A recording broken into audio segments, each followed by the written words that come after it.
New York winter 2006. The wind swept through the streets, forming cold eddies that swirled around pedestrians' feet. The late afternoon sky was blocked by glass and steel towers. Neon lights from fast food joints reflected on dark puddles glinting like oil slicks. Emily Johnson pulled her wool coat collar higher, clutching her bag to her body as she crossed the intersection. She had just left the office building in Midtown, where the media company's sign glowed with a cold blue light.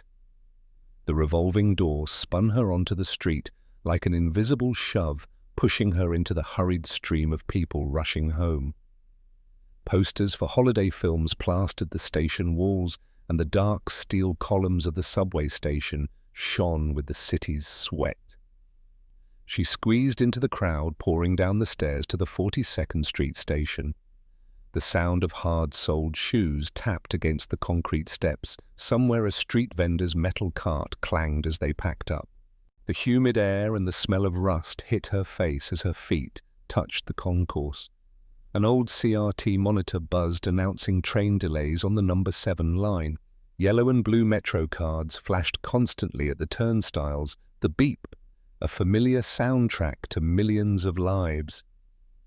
Emily pushed her way through her hands, icy, her fingertips numb. In her coat pocket, her silver iPod Nano brushed against the stiff cover of a book, reminding her that she had carried it all day without turning a single page. Mind over Mood. The title lay flat on the spine, worn from rubbing against her keys. An old colleague from the digital department had given her the book as a reassurance. It's nothing, just need to re-sort your thoughts. At the time, the words had sounded like a casual remark during a company lunch. But tonight, standing in the packed subway station, Emily heard them like a far-off retelling from someone else. Her breath formed a white cloud. She felt her whole body was an unheated apartment containing a room no one had opened in a long time, dusty and locked tight. She found a spot against a steel column. The platform vibrated with a long hum, and the ceiling lights flickered like firefly flashes. Everyone was hunched over their flip phones, thumbs gliding quickly across T9 keypads, or staring into the space in front of them as if there were an invisible screen there. Emily looked down at the tip of her shoes, her mind floating between an endless workday, a deluge of emails, a proposal crossed out in red by her boss, a long meeting where no one truly listened to anyone.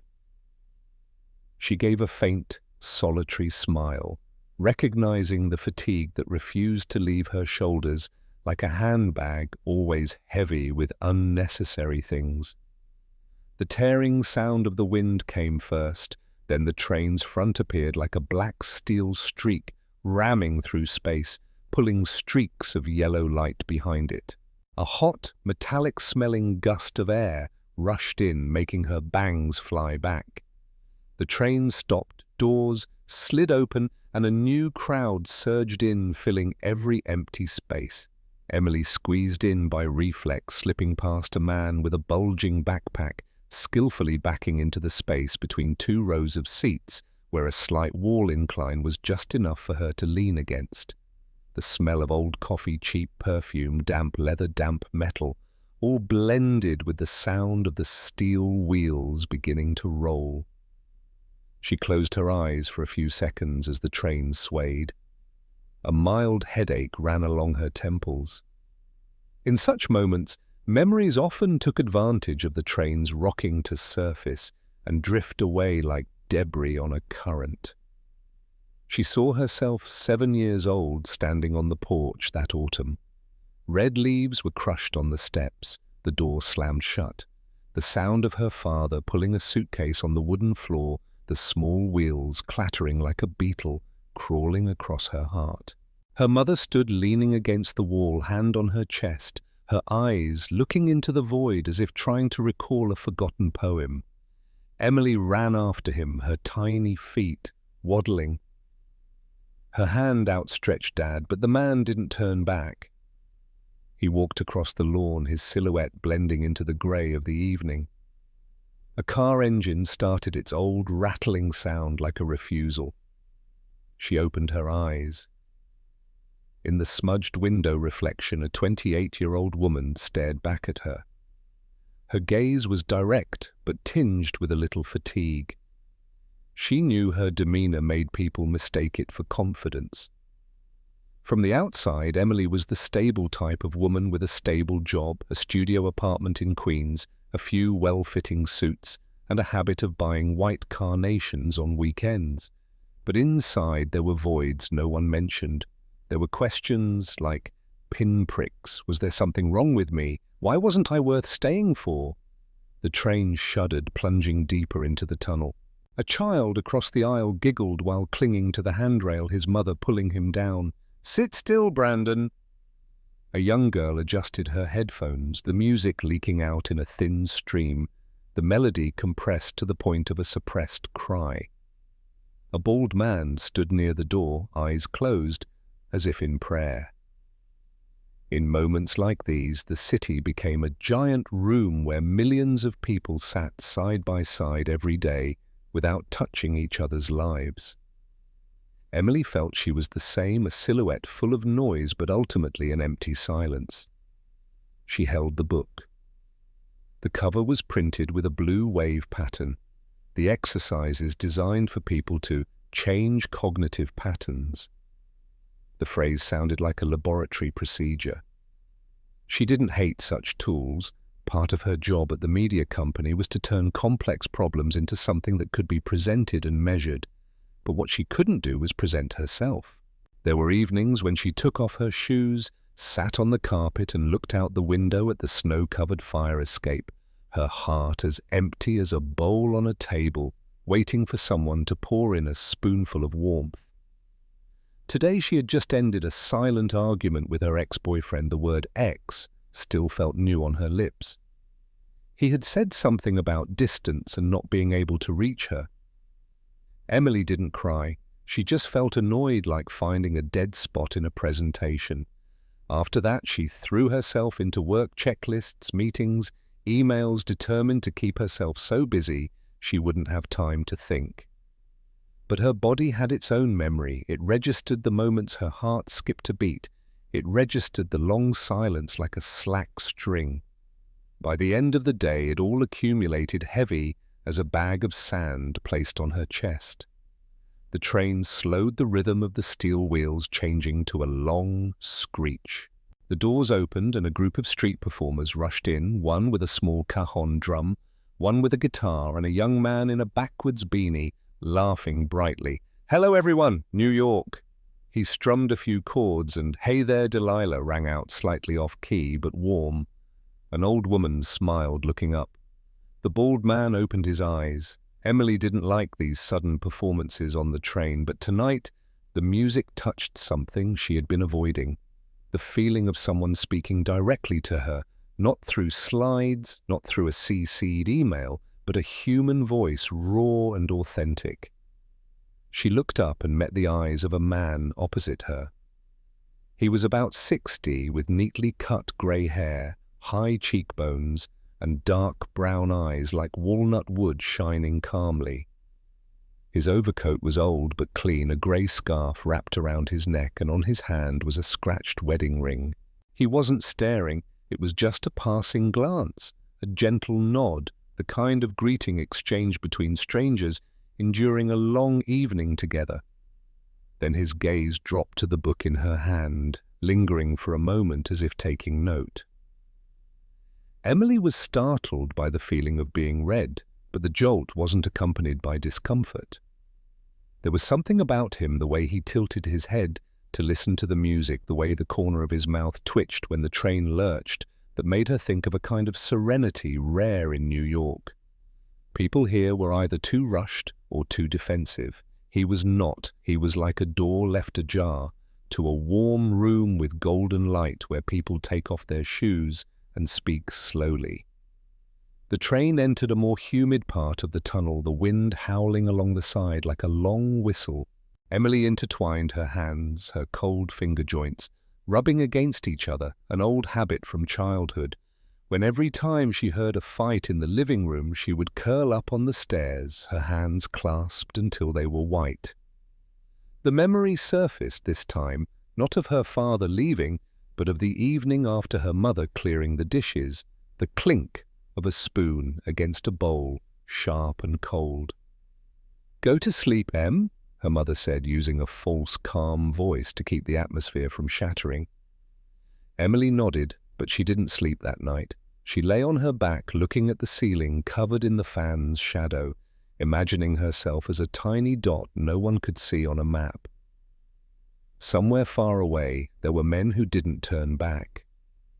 When the train pulled into the Long Island City transfer station, a group of people got off and the car became less crowded. Emily sat down on a window seat. The feeling of the seatback supporting her let her whole body relax abruptly. The lights in the car were a bit yellower in this section, just bright enough to make everyone's skin look pale but uniform. The old man opposite her still stood, one hand on a pole, the other in his coat pocket, his eyes somewhere a few stops away. He wasn't scrolling on his phone or checking his watch. He was simply present, and his quiet presence highlighted the restlessness of everyone else. Emily opened the book. A familiar exercise, record automatic thoughts when faced with an unpleasant situation. She tried to think of a situation, but her whole day had been a series of them, like unread emails piled on top of each other. She inhaled, exhaled, and tried to write, on the train, feeling exhausted. The pen moved for a moment and then stopped. The word exhausted wasn't enough. It was a convenient word for people in offices. What she felt was closer to the word unbalanced, as if someone had placed a weight on one side of her inner scale. And everything she did, smiling, answering emails, meeting KPIs, was just adding uselessly light items to the other side. A short jolt. The doors opened and cold wind slipped in. The grey-haired man shifted, and at some point he also sat down right in the seat across from her. The distance between them was enough for their knees not to touch, but close enough for Emily to hear the sound of his coat fabric rubbing against the seat. She looked up instinctively. He gave another subtle nod, this time more clearly, like a real greeting.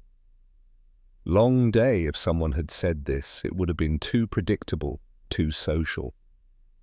But he didn't. He was silent, a kind of polite silence. A few seconds later, he turned his face to the window where the tunnel lights blurred into streaks. Emily looked at his profile, a straight nose, fine lines at the corners of his eyes, a few light brown spots of age on his neck. The hand with the ring was calloused, not soft. This was not the hand of someone who had only sat in an office their whole life. The sound of the steel wheels began to even out. Her head tilted gently against the glass, the coldness of the glass penetrating her hair and touching her temple enough to gather her scattered thoughts. She thought of her third-floor apartment, the old heater that rattled late at night, the low bookshelf full of half-read books, the glass vase with white carnations. These things felt like props put there to prove a way of life. And then she thought of the shoebox in her closet where she kept old letters addressed to her in a familiar handwriting, the stamps intact, never opened. She always told herself, when I'm ready, I'll open them. But ready was an appointment she kept postponing, like phone calls where you dial the number and then delete it. The train jolted as it passed over a joint, and in that shake, Emily heard her own voice from deep inside, a voice that sounded like someone else's. Why is it still like this? The question had no answer. Her mother had left the city long ago, following her aunt to Florida, where the sun was yellow and the oranges were ripe. They talked less and less over the years. Close friends became fewer. Work always needed more of her. And Somewhere the man who left in 1985 was still alive, still breathing, maybe, still remembering, maybe not. The doors opened again. A middle-aged man came in carrying a tool bag on his shoulder, his clothes stained with plaster dust. He stood nearby, the smell of 9 o'clock sweat mixed with cement, reminding Emily of the real materials of life, the things her job sometimes turned into glossy symbols. She glanced at the old man opposite. He looked up at the construction worker, smiling faintly as a form of respect between people who know what hard labor is. This tiny moment was strangely comforting. She realized she had been breathing shallowly for hours, her shoulders dropped by an inch like a rusty hinge just being oiled. There was a strange truth about New York winter evenings. Sometimes the heart opens because of a look, a stranger's smile, a song leaking from someone's headphones. No grand words were needed, just the feeling of having someone with you for a little while, even if just for 2 or 3 stops. Emily glanced at the book again. She thought if someone were to ask her right now, not a colleague, not an ex, but a person who knew nothing about her, "What do you want?" she probably wouldn't answer with neat goals. She just wanted to be less cold inside. The train's horn blared, emerging from the tunnel into an open space. For a moment the dark windows of buildings appeared, then disappeared again, as if someone pulled a curtain. The old man turned back. This time his gaze lingered on the book cover, longer. He tilted his head slightly as if listening to a distant melody, mind over mood. Emily realized she was waiting for a polite question. It was strange. She usually hated strangers making conversation on the train. But his presence had bent that habit slightly, like a strange road that suddenly opened up underfoot without being scary. But he remained silent. He let the silence stretch, not the silence of someone who doesn't know what to say, but the silence of someone who knows that something, if it is to appear, must be invited from the other side. Emily clutched the book cover, partly from the cold, partly because her heart had just moved after a long stillness. The train pulled into the next station. The doors opened, then closed. A few people got off, a few got on. A red-haired girl with a bouquet of white lilies walked in, their sharp floral scent cutting through the smell of metal and sweat, reminding Emily of her mother arranging flowers every Sunday morning. The red-haired girl stood behind the old man, a flower petal gently brushed against his grey scarf, leaving a thin white streak of pollen. He started a little, turned, and smiled an apology, although it wasn't his fault. The girl smiled back. A small gesture, a social rhythm in the midst of fatigue. A crackling announcement came on due to signal problems. "We're running with delays." A collective sigh rippled through the car. Emily glanced at her watch. The minute hand crawled lazily. She knew she would be home late tonight. But strangely, the lateness didn't bother her as it usually did. Maybe because there was no place that needed her to be there immediately. Maybe because in the long stretch of delay, people were forced to look at each other instead of just passing by. She unconsciously touched her wrist, where an old scar was a small scratch from high school when she had smashed a bathroom mirror in a blind rage, not for anything specific, but for the feeling that everything was leaving her. The scar was like a misplaced punctuation mark. She rubbed it gently through the wool fabric. Across from her, the old man placed both hands on his knees, his back straight, his eyes looking down at the floor. A posture of someone who had trained themselves to respect a space, not taking up too much room, not making unnecessary noise. The train stopped short in the tunnel, the lights flickering once. Faces shared a bluish-white color.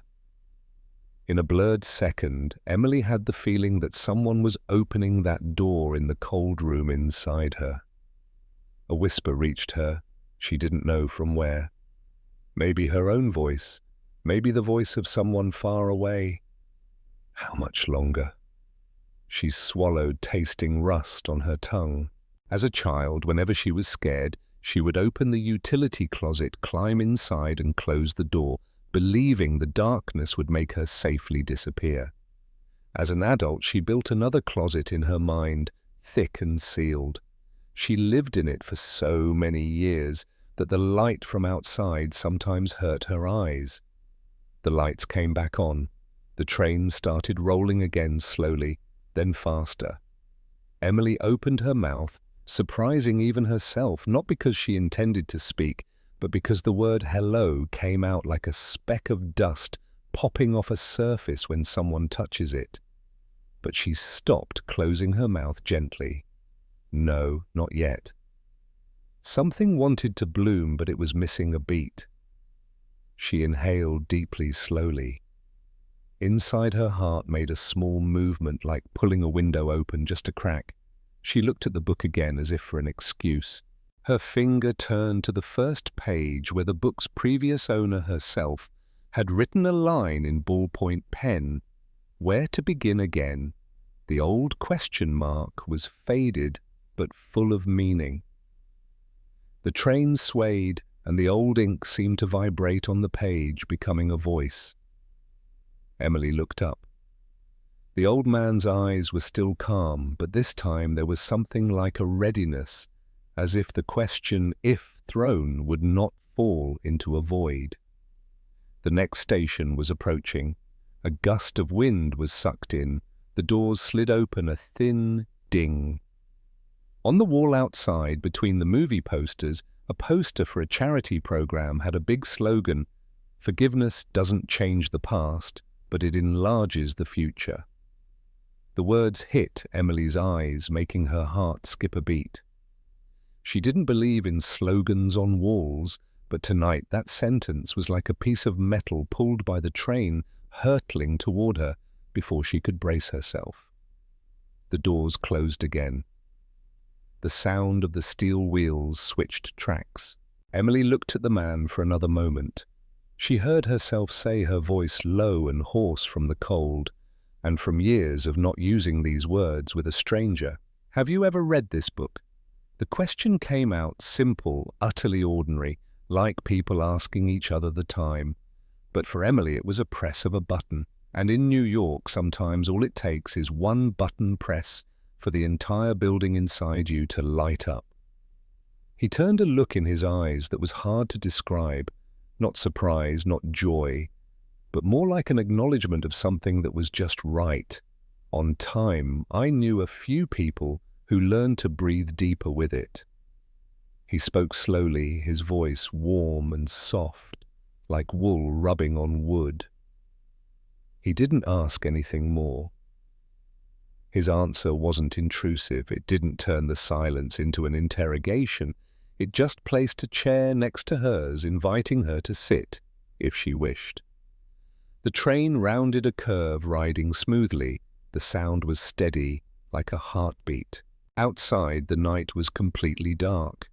Inside, two strangers sat opposite each other, and between them was a thin book, a few strands of lily scent, the smell of rust music leaking from headphones, and a slogan on a wall that had just passed. Emily relaxed her lips. A very slight shiver ran down her spine, not from the cold. She didn't know what she would say next or what he would say next, but she knew that door had opened, not by much, just the width of a coin, but from a very small crack, warm air could still slip in. The train continued to swallow the tunnel. The red electronic sign showed next stop. Emily ran her hand over the book cover, feeling each embossed letter like tracing a raised map. In 2006, some things seemed certain. Police overtime schedules, rising gas prices, the top pop song, overflowing Starbucks cups. But for Emily, Nothing was more certain than the question she had hidden for so many years. If one day she returned and knocked on the door of the past, would anyone open it? She didn't know. Tonight, she didn't need to know yet. Tonight, she just needed to be brave enough to admit that she wanted to ask. The old man opposite shifted, leaning back into his seat. He looked directly at her for a moment, without evasion or judgment. Sometimes, he said softly, almost just for the two of them to hear a short conversation on a train is enough to warm a long winter. The sentence settled between them, neither heavy nor light, like a cup of tea placed on a wooden table. Emily nodded, not sure if it was because she agreed or because she needed a gesture to make her body believe she was still here, not floating in a dream. She took a deep breath and held it. Her heart, like a child hiding behind a closet door, cautiously peeked its head out.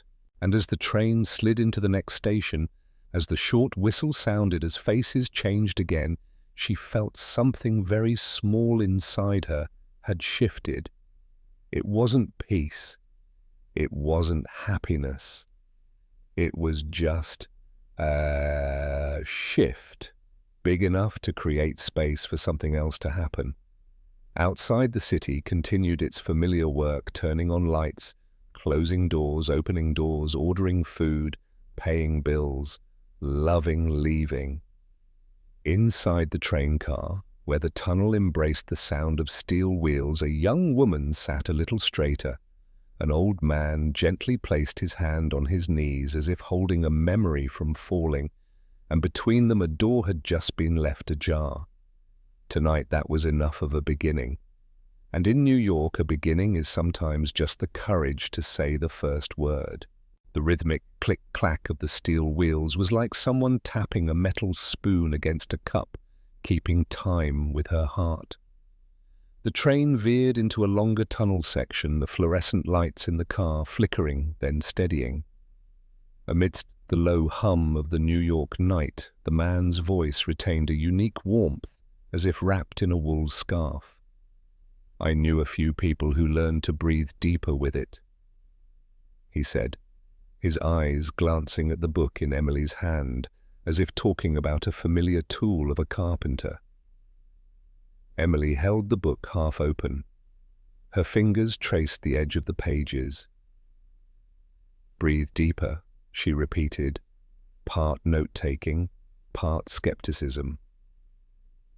"Breathing deeper is good. But what if the problem isn't the breath, but something deeply embedded in the bone?" He nodded slightly, as if the question didn't surprise him. Some things are in the bone, some are in the heart. And some things we think are in the bone are actually just a habit of the mind, repeating an old story so often we mistake it for our physical structure. Emily closed the book. In the car, the red-haired girl with the lilies shifted past a sleeping man, and the floral scent wafted through again.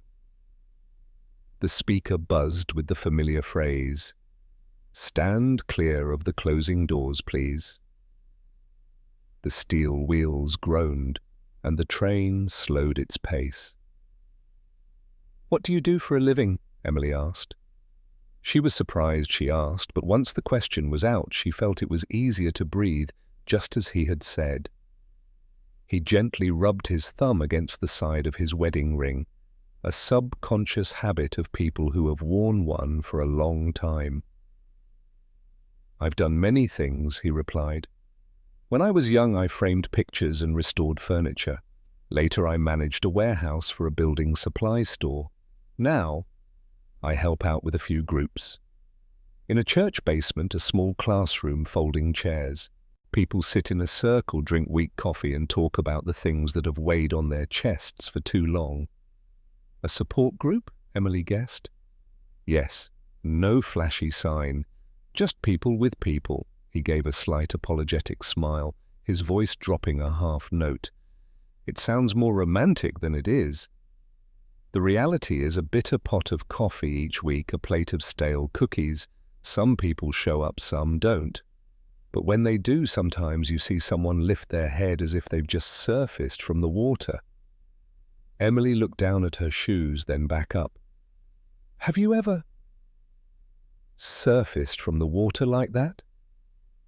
His gaze shifted from the book cover to her eyes, neither fast nor slow. Yes. Not just once, many times. There was no background music, no fireworks, no choir. It was just a night when I slept for an extra hour straight. The next morning the bowls in the sink looked a little less hateful. A thin smile crossed Emily's lips, a self-deprecating one. Sounds like a small victory in a quarterly goal. Small victories are the only ones that truly last, he replied. The rest is usually a performance. The doors slid open at the next station, and a few people got off. The train car emptied, leaving only scattered groups. An old woman smoothed her frayed wool scarf. A young man carried a steaming pizza box. The faint cry of a candy vendor drifted through like wind. Emily took a breath. Do you believe that people can change? The question burst out and hung in the air, naked, not wrapped in any context. He didn't rush to bandage it with advice. He looked into her eyes long enough for her to feel that she had truly asked, not just shot an arrow into the sky. I believe people can change how they live with their pain, he said. As for people changing, sometimes they do, sometimes they don't. But your question sounds like more than that. Emily paused for half a second. He was right. Her question had the shape of another man. A man whose muddy shoes walked across the lawn that autumn, not looking back. She blinked. The train seemed to stretch between the two stations, making room for the conversation. I don't like talking about private things with strangers, she said, her voice rising in defense as if pulling a jacket over her shoulders. But I guess that... She paused, searching for the word. I'm doing exactly what I don't like. Sometimes a new room is what it takes for people to dare to say old things, he said softly. We'll get off at different stations. I don't know who you are besides a name I could guess from the tag on your bag. And you don't need to know who I am. On a train, we have only a few minutes of honesty. Then, what's your name? Emily asked. She didn't turn away anymore. A part of her had made a decision perhaps from the moment she read the slogan on the wall. Samuel, he replied. Samuel Miller. Emily. She offered the name like a small object, not too heavy, not too precious, but something she had held for too long. Emily Johnson. It's a pleasure to meet you, Emily Johnson. Amidst the polite phrases, something else was flowing, a small flame on a table, enough to warm but not to burn. You asked about people changing, Samuel said. I have a story that isn't a fairy tale. I can tell you if you'd like. Emily nodded. She felt her heart tighten as if someone had tied a string around it. She hated stories that directly targeted emotions, the kind of traps in charity ads. But with Samuel, there was no trap. He just placed the story on the table and stepped back, letting her look for herself. My son's name was Matthew. Samuel began, his eyes not leaving some vague point on the window glass where the tunnel lights streaked by. He left for school at 6:30 that morning. 16 years old, curly hair braces, who thought the braces would make him cool because a girlfriend would see he was almost a man. He smiled fleetingly, the wrinkle at the corner of his eye deepening for a moment before fading. He didn't come home. Emily didn't have time to build her defenses. A chill ran from the back of her neck down her spine, even though the car was sealed. A car ran a red light. Samuel said, his voice flat like wood planed smooth, so a hand wouldn't get a splinter. And T-boned the school bus. The driver was a 19-year-old kid who had worked an overnight shift at a repair shop, eyes red from caffeine, his mind blank from fatigue. No alcohol, no drugs, just tired, that's all. He paused. The car became strangely too bright. Emily heard the rustle of dried parsley somewhere, a tiny sound that was suddenly as loud as breaking glass. 7 days later, Samuel continued, I stood in a white room with more beeping machines than human voices. The doctor said the things doctors have to say. I held my son's hand and realized it still had a blue ink line from his map class the day before. I thought of 1,000 things he liked: classic rock, hated chemistry, loved poached eggs, hated oranges. I thought about how when he smiled, his braces shone. I thought about how someone had run a red light. He didn't cry. No tears fell, but something in his throat quivered. He lowered his eyes to his wedding ring again. Then came the familiar things: the funeral, the food people brought, the I don't know what to say's, the arms around you. Then the silence. Emily clutched the book tightly. The next parts of the story, she guessed, would be about anger, about searching for justice, about a courtroom. She waited for the drum roll, for the emotional arc to rise like in the structure of a film. The kid was prosecuted, Samuel said. He didn't serve much time. He didn't have money for restitution. No words were enough to bring my son back. I spent the next 6 months nurturing one thing: rage. I hung it in my house like a photograph, looking at it every morning to make it clear. I took it to work, put it in the passenger seat of my car, had it for dinner. It was my new companion. He leaned forward slightly, his voice deepening like an old chair, giving a soft groan. You know, rage is very loyal. It doesn't leave you. It also gives you energy. You feel like you have something. But then one day I realized it's also very greedy. It demanded everything: my sleep, my peace, and the good memories of my son. In Emily's head, a discordant phrase echoed, rage is very loyal. She was surprised by the urge to jot it down on the margin of the book. The tunnel outside got a little darker, as if the whole train was passing through an underground river of the city that light couldn't reach. I went to the support group, Samuel said. Not because I believed in it, because I was out of other options. The first person I heard use the word forgiveness made me want to get up and leave. I thought, don't plaster those beautiful words over my life.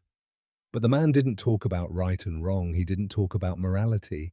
He said, forgiveness is stopping the worst thing from deciding the rest. That sentence stepped on my toe. I stayed. Emily looked at Samuel's face. It had the stillness of an old riverbank. Samuel didn't present himself as a master. He told the story the way he arranged wood, placing each piece in the right spot so the weight was balanced and it wouldn't topple. No one in the group made us sign a peace treaty, he added, the corners of his mouth curving very slightly. We did very boring exercises: writing, reading, being silent. One evening I wrote a letter to the kid who ran the red light. I wrote everything I wanted to scream in his face. Then I wrote a sentence with a hand that trembled. I forgive you because I don't want my son to be a curse in my mouth every day. I didn't send the letter. I kept it in a drawer. That night I slept for 4 hours straight. 4 hours. A mundane detail, but Emily felt herself exhale in a very human way. In a city that worshipped productivity, 4 hours could be a treasure. The kid never apologized to me, Samuel said. Never wrote a letter, never knocked on my door. Maybe he's trying to live as a form of self-punishment, maybe not. I understood that his journey was his. My journey was to stop letting the worst day play the director. I understand, Emily said softly, then realized she didn't really understand. She understood the theoretical structure, but not how it touched her. But what if it wasn't an accident? What if someone left consciously as a choice and left a child standing on the porch? Her voice cracked, the last words passing through her throat like a narrow passage. Samuel was silent. He didn't immediately pull her into his answer. That silence made Emily feel like she wasn't being fixed. She felt heard, and in that feeling of being heard, a gate opened another notch. "You're angry with that person," he said after a moment, the statement, as gentle as placing a cup of tea. Angry at being chosen to be left, which hurts even more than an accident. Angry because there's no accident to blame. Angry because you had to grow up next to a void and pretend it had no shape. "What do you do at the church?" Emily deflected a defensive reflex, but then she shook her head, exhaling. "Sorry, let me answer. Yes, I'm angry. Not a big explosive anger. It's a slow simmering anger, as persistent as a spare battery always ready." Samuel nodded. "I used to think of anger as fire, but it can also be ice. It holds everything together, doesn't let anything flow away." "So what do you want me to do? Make a phone call? Say, 'I forgive you, Dad. Thanks for the big lesson'?" "I'm not that kind of person." The word "dad" sprang out like a spring released after being compressed for too long. Emily swallowed hard. "Forgiveness isn't a line of dialogue," Samuel said, his voice still even. "It doesn't require the other person to be present. It doesn't deny the truth. It doesn't require you to open your house door. It's just you stopping yourself from explaining who you are by someone else's cut." "Stopping myself from explaining who I am," Emily repeated. The phrase rolled in her mouth like a bitter candy. She thought of all the times she started her story with that autumn day, as if everything after was just a footnote. She thought of the decisions she had called practical, but were really avoiding intimacy, avoiding trust, avoiding connection. "I'm not telling you what to do tonight," Samuel said. "I'm not even sure what I would do if I were you. I'm just telling my story to say there's another door besides the door of rage. It doesn't lead to paradise. It leads to a room with less furniture, less heavy. You can sit there for a while." The train went around a bend. The lights danced in streaks on the floor. The man with the pizza box was gone. The smell of warm cheese still lingered. Emily placed the book on her lap. On the inside cover, the words, "Begin again," from where seemed to mock her. She felt as if she were standing on a threshold, one foot on the train, one foot on the platform. Everything was in motion, but there was one point of stillness, somewhere as solid as a rivet on a rail. In the group, Samuel said, there was a woman. Her father left her when she was 8. At 42, she still introduced herself as the one who was left behind. One day she changed one word. She said, "I'm the one who moved on." Nothing but 2 words. But after that day, she took a nap for the first time in years. "Sounds like a word game," Emily said. But inside, a part of her knew it wasn't just words. The structure of a story is the structure of a life. Where you place yourself in the sentence determines how your life flows. "The story you tell yourself has power," Samuel said. "I am the father of the child who died in an accident." If I let that sentence rule, I would have to live the rest of my life under a bad news headline. I chose the sentence, "I am the one who loved a child named Matthew." I don't lose Matthew in that sentence. I keep him in the right form as he was a child, not an accident. Emily heard the word "right" resonate like the soft tapping of a pencil on a desk. Every part of her was accustomed to a tight, narrative, victim-perpetrator verdict. But in life often there is no satisfying verdict, and people have to continue both respecting the pain and not worshipping it.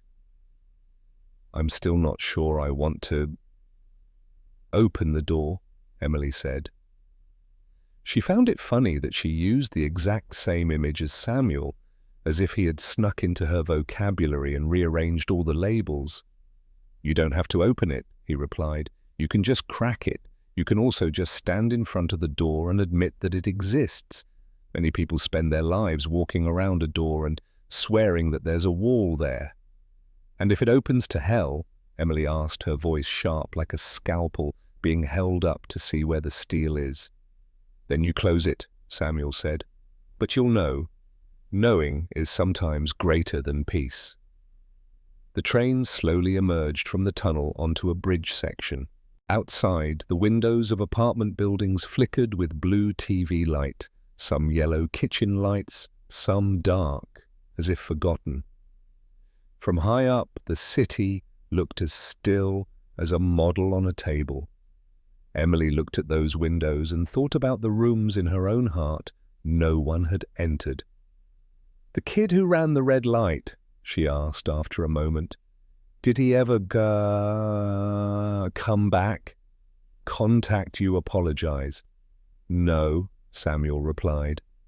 "He disappeared from my path. Sometimes I wonder what I would do if he showed up. I don't know. I just know that his absence doesn't have the right to decide whether I can sleep or not." "Are you married?" The question came out lightly. Emily realized she wanted to know about the softer parts of his life. "Yes," he said, his eyes smiling. "Linda. She doesn't like the weak coffee at the church. She makes better peppermint tea. We've lived through many kinds of silence, the kind that buries and the kind that heals. The silence after Matthew was the first kind for a while. Then by some grace, it gradually shifted to the second kind. Healing silence." Emily repeated, feeling a part of her brain bookmark the phrase like a newspaper clipping to save. She suddenly thought of the nights she and her ex-boyfriend sat next to each other on the sofa, the TV on, neither of them saying anything. What kind of silence was that? She wasn't sure. Maybe the kind filled with things they didn't dare to touch. "Do you have anyone calling you home tonight?" Samuel asked, his voice not prying, but like someone checking if she needed someone to wait by the door so she wouldn't feel empty. "No," Emily said. "Just an apartment that knows how to turn on the heater by itself. A pot of carnations and a shoebox." The last words slipped out before she could stop them. "With letters in it that I haven't read," Samuel nodded, as if he had known from the start that the conversation would lead here. "Letters are very patient," he said. "They wait." "They're also old," Emily replied. "The stamps have been out of circulation for a long time." "Old and still waiting," he said, "just like a part of you." Emily turned her face to the window. Her reflection was superimposed on his, superimposed on the lights, creating a blurred photograph. She didn't like easy conclusions, but tonight there were a few phrases that were standing still inside her, stopping herself from explaining who she is by someone else's cut. The story she tells herself. Healing silence. The words didn't warm her immediately, but they were like pieces of wood placed on a wet floor, a place to stand. "Are you afraid that if you make the call, you won't hear your own voice?" Samuel asked suddenly, so specific that Emily was startled. "I once made a call like that, and the first thing I said sounded like someone else's voice. But then my own voice came back. It will come back." "I'm afraid." "If he hasn't changed," Emily said, "if he's still the man who turned his back, still good at using silence like a knife." "You have the right to hang up," Samuel replied. "You have the right to say, 'This is all for today.' You have the right to say, 'I'm not calling to justify your leaving. I'm calling to move the latch in my heart to a different position.' You have the right to set boundaries, and you have the right to cry afterwards and feel ashamed and then stop feeling ashamed. Emily gave a faint laugh, a short, hoarse sound, like a spoon hitting a ceramic cup. You seem to have lived long enough to know things they don't teach in school. I've lived long enough to know people hide those things in church basements, hospital waiting rooms and train cars, Samuel said. On a train, people rarely look at each other for more than 4 seconds, but sometimes 4 seconds is enough. Emily looked at him for 4 seconds. 1, 2, 3, 4. In those 4 seconds, she saw a man wearing a wedding ring. His hands slightly gnarled with age, his eyes not trying to penetrate anyone, just making space for the truth to land. She blinked. She realized a simple fact: he didn't want anything from her. He wasn't looking for a role, he wasn't setting himself up as a healer, he just offered a story he didn't make her take. It didn't shove it into her hand. The doors opened again. The next station.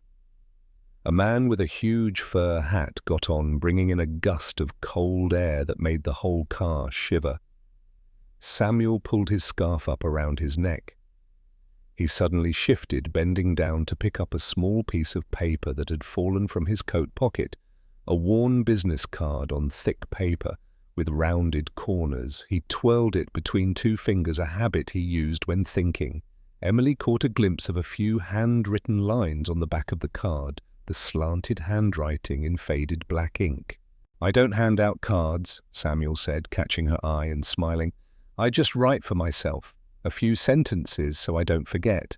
At a certain age, people need to write things down to avoid automatically going back to the old path." "What do you write?" Emily asked. He contemplated for a moment, as if checking if the words were ready. "I am not the worst day of my life." He read slowly, then flipped the card. And underneath, "I can choose how to tell this story." Emily felt something expand in her chest. It wasn't a gasp, it wasn't a sob. It was just a space that grew by 1/2 an inch. "I've told my story as the abandoned child for long enough," she said, as if talking to the glass. "It gave me a reason for all my coldness, but it also made me tired." "Old stories are too good at doing heavy lifting," Samuel said. "We lean on them until we forget we have legs."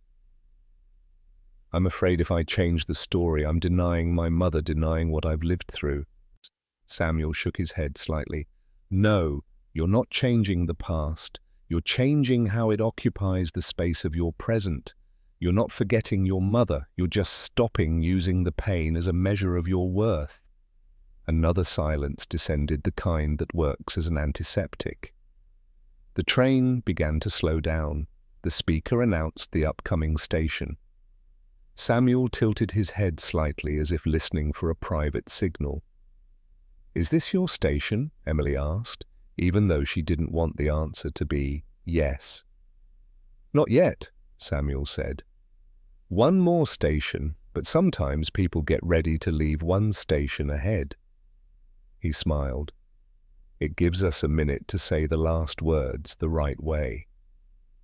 "What are the right last words?" Emily asked. "The words that help the other person hear you and help you hear yourself." He paused, then looked straight at her.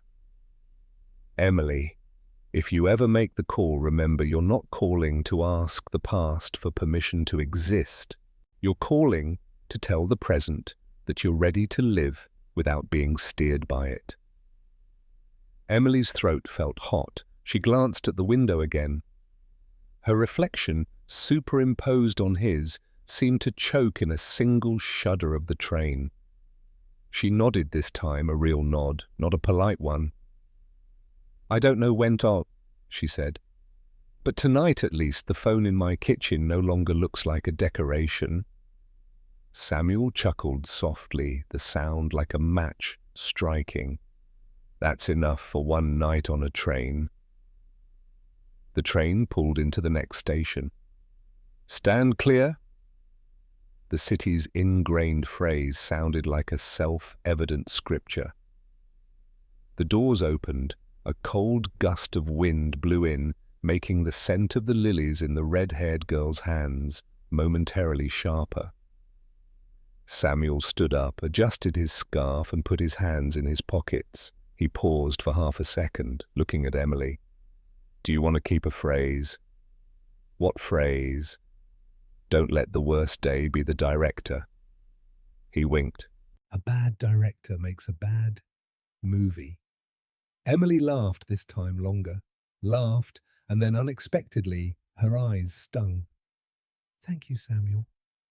He nodded, not making a big deal of her thanks. "I hope you get an extra hour of sleep tonight." "And you?" "I'm going home to eat Linda's overly salty soup," he said, his smile brightening by half a tone. "We'll talk about the weather first, then, if we're lucky, about Matthew." The doors were about to close.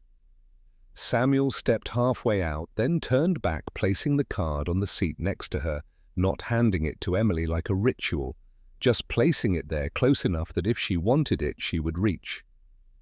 He stepped out, blending into the crowd on the platform, his grey scarf lost in the forest of coats.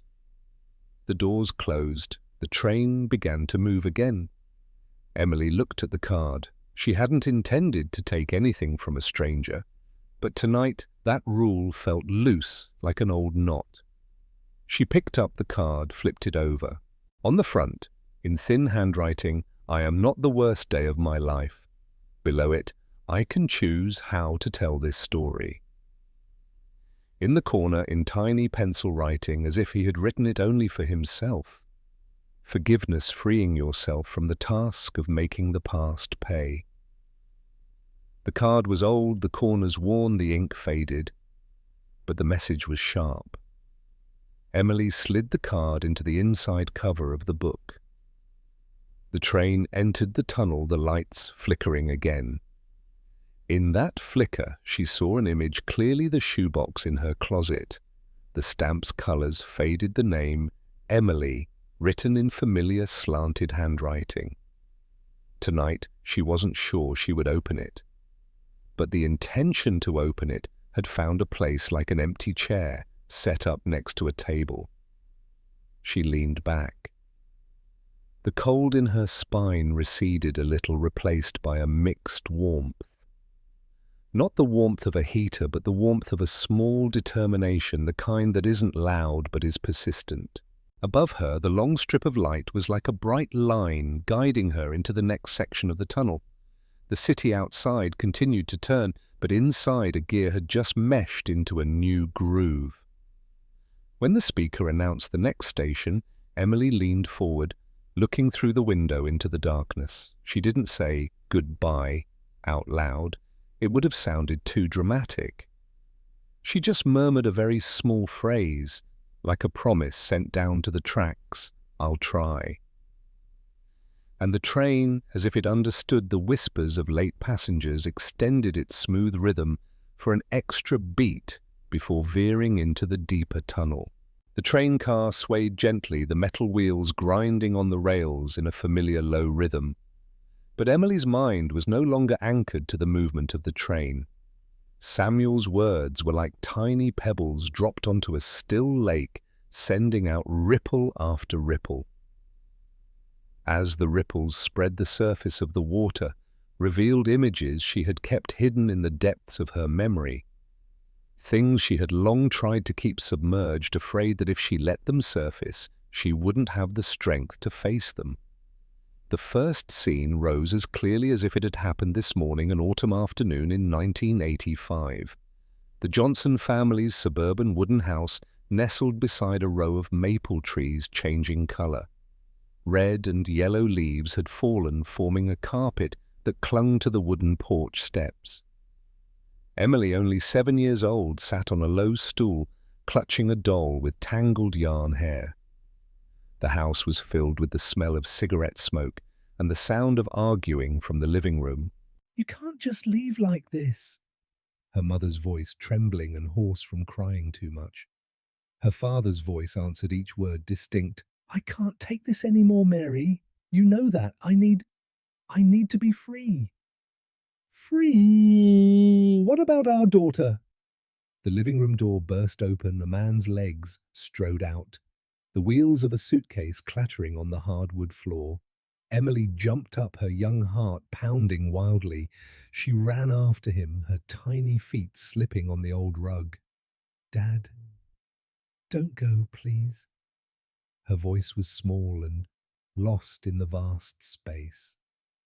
The man didn't turn back. His silhouette was sharp in the fading light, blending into the grey of the sky. The car engine started, its sound echoing. A swirl of dry leaves followed the wheels. 7-year-old Emily stood frozen on the porch, her eyes wide, her throat constricted as if by an invisible hand. That image, the back of a dark jacket fading into the distance, the sound of the car lost to the autumn wind, became a frame forever etched in her mind. From that day on, she never looked at the world with the eyes of a naive child who believed parents would always be there. After her father left, the house became unusually quiet. There was no more sound of the guitar he used to play in the evenings, no more laughter mixed with the smell of whiskey. There was only the clink of a spoon against a bowl in the small kitchen, and the soft sighs her mother let out whenever she thought Emily was asleep. Her mother, Mary Johnson, became a woman who was both strong and fragile. During the day, she worked extra shifts at the laundromat, and at night she picked up every coin to pay the bills. But at night, when the house was dark, she would sit with her knees hugged in the kitchen, her eyes distant, as she watched a flickering candle. Emily often sat on the stairs looking down, quietly observing. She knew her mother was trying to hide her pain, to protect her, but that very silence frightened Emily even more. Some nights, Emily would wake up with a start, hearing the rain beating against the window pane. In the darkness, she thought she heard her father's car engine start up in the yard. She would jump out of bed, run to the window, her heart pounding, but outside there was only the cold, wet yard, the long shadows of the maple trees. The little girl stood trembling, the feeling of abandonment seeping into her bones. About 2 months after her father left, the first envelopes appeared in the mailbox. They were clearly addressed in a familiar handwriting. To Emily, her mother held them, her hands shaking, then placed them neatly in an old shoebox. "You don't need to read these now," her mother said, her voice gentle, but with a strange undertone. "When you want to, when you feel ready, you can read them." But Emily never felt ready. Every time she looked at the shoebox, her heart would tighten. To her, those envelopes were like razor blades. Opening them might make her bleed again. So year after year, the shoebox sat untouched on the shelf, covered in a thick layer of dust. In her heart, Emily wanted to believe that her father regretted it, that he had a reason. But her anger screamed, "Don't believe it. He chose to leave. That's all you need to know." This internal conflict grew with her, smoldering like embers under a layer of ash. In high school, Emily never mentioned her father. When friends showed off family photos, she would just offer a forced smile. At parent-teacher meetings, her mother sat quietly alone, her eyes dark from exhaustion. Once a teacher asked her to write an essay on the hero in your life. Emily wrote about her mother, describing her as the one who never ran away. The essay got a high grade and her friends praised it, but she felt a sharp pang of pain. Even when honoring her mother, a whisper in her heart echoed, "What about the other one? Is he nothing?"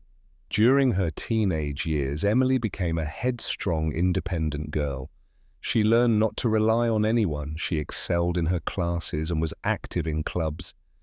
But deep inside, every time she saw a father walking with his child, she felt a lump in her throat.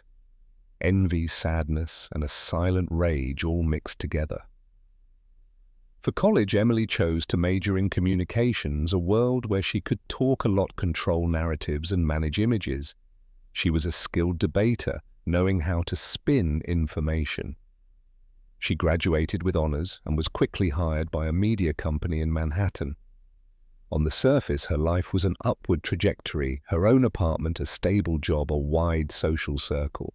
But when night fell, and the only sound in her small apartment was the hum of the refrigerator, Emily felt hollow. She feared the silence.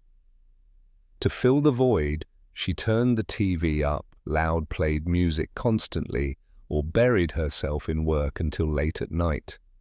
Love was also fragile for her. She had a few relationships, but they all ended for the same reason: she didn't know how to trust. Every time someone got too close, she would put up an invisible wall. "People can leave at any time," a voice echoed in her head. And just as she had predicted, they did leave.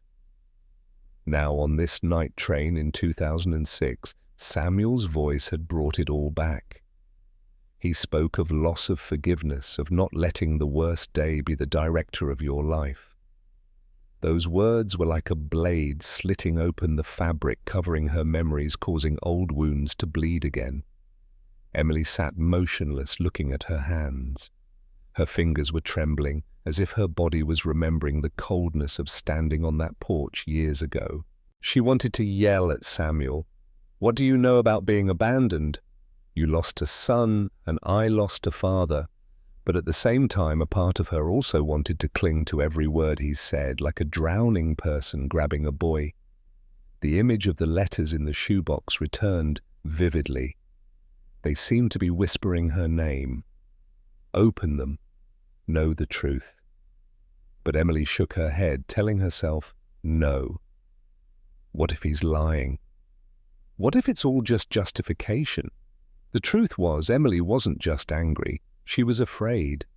Afraid that if she opened the letters, she would find he was still the same selfish man he was back then. Afraid that her fragile belief would be crushed again. So she kept everything in the dark, letting the past lie dormant, even though it breathed inside her every night.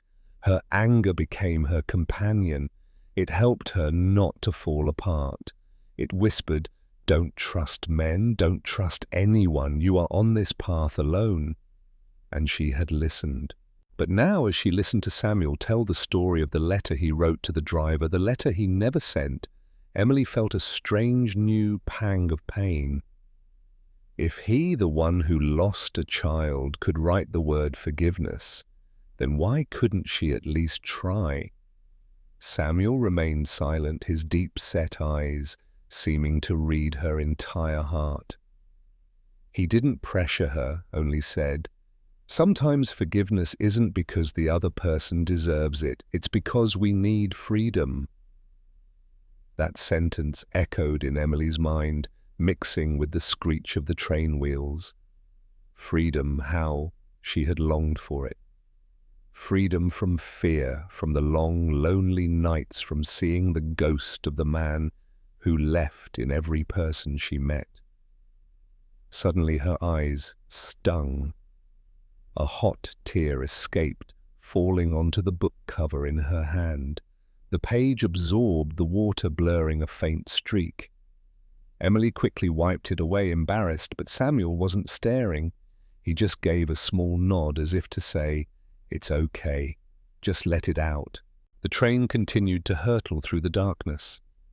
Emily rested her head against the window, looking at her blurred reflection against the black background. She thought about the shoebox. She thought about the letters that had waited silently for 20 years. For the first time, the thought of opening them didn't make her shiver. It just made her curious. Curious to see if there was a real apology inside. Curious to see if that man had ever thought of her.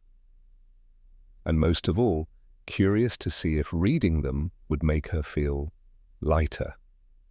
Samuel sat opposite her, his hands clasped, his eyes half closed, as if listening to a distant song. His presence, strangely enough, made the noisy train car feel safe. Emily felt like she could stumble, but there would be an anchor to keep her from falling completely. The announcement for the next station sounded, pulling Emily back to reality. But her mind was still stuck in the pieces of her memory. The past was no longer a vague shadow behind her. It was sitting right in front of her in the form of another person's story, of a man who knew how to turn resentment into forgiveness. She closed her eyes and exhaled a long breath. For the first time in years, she allowed herself to consider the thought, maybe, just maybe, forgiveness was not a betrayal of herself. It was liberation. The train car shuddered, plunging into a deep tunnel. The lights in the car flickered in a long rhythm, then steadied. Emily clearly felt the sound of the steel wheels grinding on the rails, each sound hitting her chest, forcing her chaotic thoughts into a single stream. Across from her, Samuel sat still, his hands clasped, his eyes slightly closed, as if listening to the rhythm of another person's heart more than the train's noise. Emily wanted to say something, but her throat was dry. She inhaled, swallowed hard, then exhaled. Finally she spoke, her voice trembling but firm. "You know, sometimes I think I hate him. I hate him so much that if I could erase him completely from my memory, I would. But then there are times I feel like I'm just that 7-year-old child standing on the porch, my hands outstretched, waiting for him to turn back. 20 years have passed and I'm still standing there." Her voice caught. A hot tear fell, sliding quickly down her flushed cheek. Emily quickly wiped it away, but Samuel's non-judgmental gaze made her feel less ashamed. He just gave a small nod, waiting for her to continue. "Sometimes I wonder, what does forgiveness mean? Is it to just let everything go, to pretend it never happened? Or is it to accept that I will never get an answer?" Samuel opened his eyes, his gaze gentle but solemn. He spoke slowly. "Forgiveness isn't about forgetting. It's also not an absolution for the other person. Forgiveness is simply your refusal to let them continue to control your life. You can remember, you can be sad, you can regret, but you no longer let that pain define who you are." Emily was silent, her hands gripping the book on her lap. In her mind, the image of the shoebox appeared again, the envelopes that had sat untouched for 20 years. She felt them whispering, urging her to open them. But right after that, the familiar fear rose. What if he's still the same? What if it's all just excuses, lies? Samuel seemed to read what was happening in her mind. He continued, his voice lower and as warm as a classic melody. "I once thought if I forgive, I will betray my son Matthew. I was afraid he would be forgotten, afraid that letting go of my rage meant letting go of the memory of him. But then I realized memory doesn't need anger to exist, it needs love. I remember my son not by constantly replaying the day he died, but by telling stories about the day he lived." That sentence felt like a needle piercing Emily's heart. All this time she had held on to her anger as proof that she still remembered. She thought if she let go, it would mean accepting that her father had never been important. But maybe there was another way to remember. "But," Emily gasped, "I built my whole life on that anger. I don't trust anyone. I keep my distance. I do everything by myself. If I let go, what will I have left?" Samuel tilted his head, his eyes deep but bright. "You'll have yourself unbound. I asked that same question once. I was so full of rage that I thought without it I would be empty. But it turned out, underneath the rage, I was still there. Linda was still there. The memories of Matthew were still there. Rage was just a layer of ice. When it melts, there's still water, and water can flow. Emily gave a faint, desperate smile. That sounds simple, but to do it, it's never simple. Samuel interrupted gently but with finality. If it were simple, everyone would do it. Forgiveness is the hardest work a human heart can do, but it's also the only work that helps it remain whole. The train car shook slightly, the lights casting shadows on the face opposite her. Emily saw the wrinkles at the corners of Samuel's eyes, as if they were etched deeper, not wrinkles of age, but the marks of the spiritual battles he had fought. She swallowed her tears, asking softly, "Aren't you afraid that if you forgive, he'll hurt you again?" Samuel looked her straight in the eye. "Of course, but forgiveness doesn't mean giving them permission to continue. Forgiveness is just about unlocking your own heart. As for opening the door or building a wall, that's a different choice." That sentence made Emily shudder. She realized that all this time she had mixed everything up: forgiveness, reconciliation, forgetting, acceptance, when in fact they were separate paths. Forgiveness was just about stopping the wound from defining who she was. The train slowed at a station, passengers rushing out, then in. The sounds of shoes, plastic bags, and a crackling announcement filled the space. But in the midst of the chaos, Emily felt like she was sitting in a private room where the conversation with Samuel was the only thing that existed. She took a deep breath for the first time since the beginning of the trip, exhaling completely. "I'm not sure I can do it, but at least tonight I'm starting to want to try." Samuel smiled. It wasn't a smile of triumph or joy. It was one of deep empathy. He nodded. "That's enough."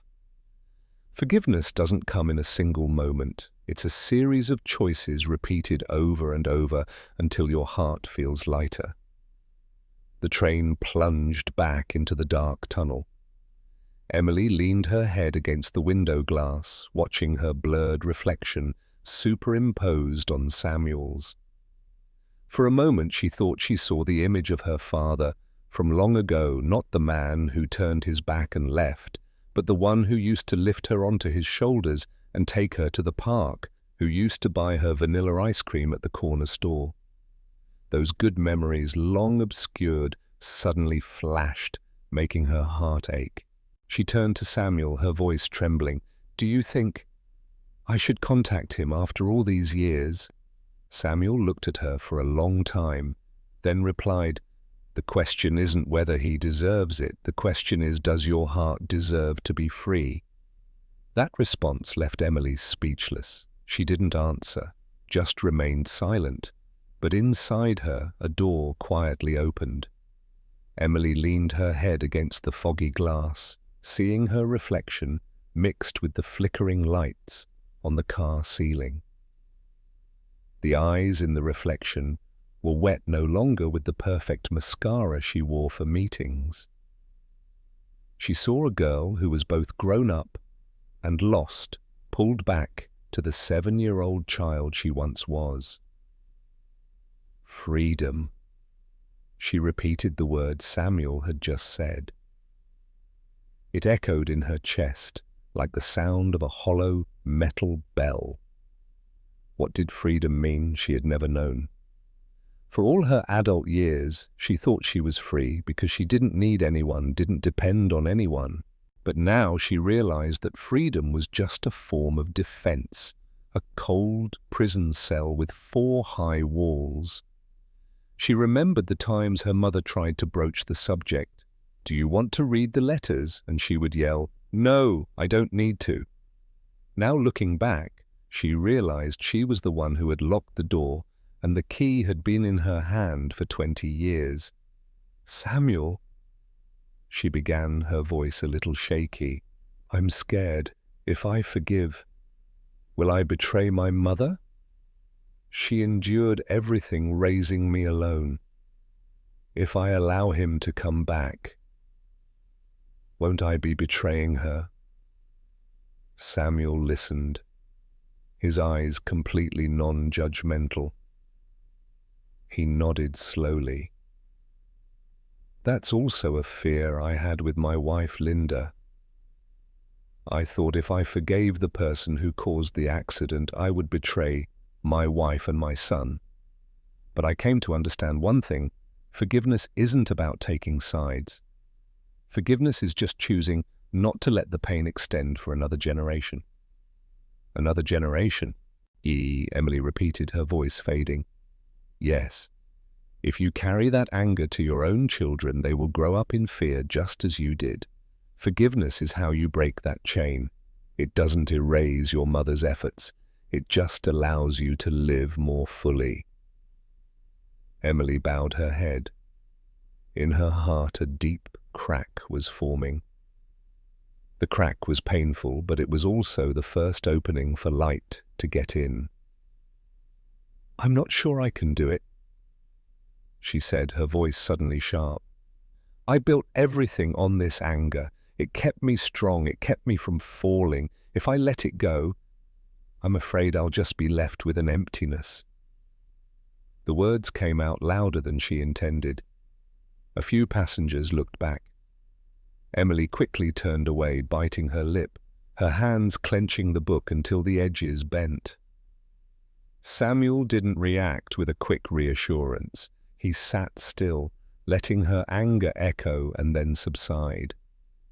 A moment later he said, "Anger can be a walking stick, but a stick wears down. At some point it will break, and if you only rely on it, you'll fall harder. Forgiveness isn't about throwing the stick away and learning to run immediately.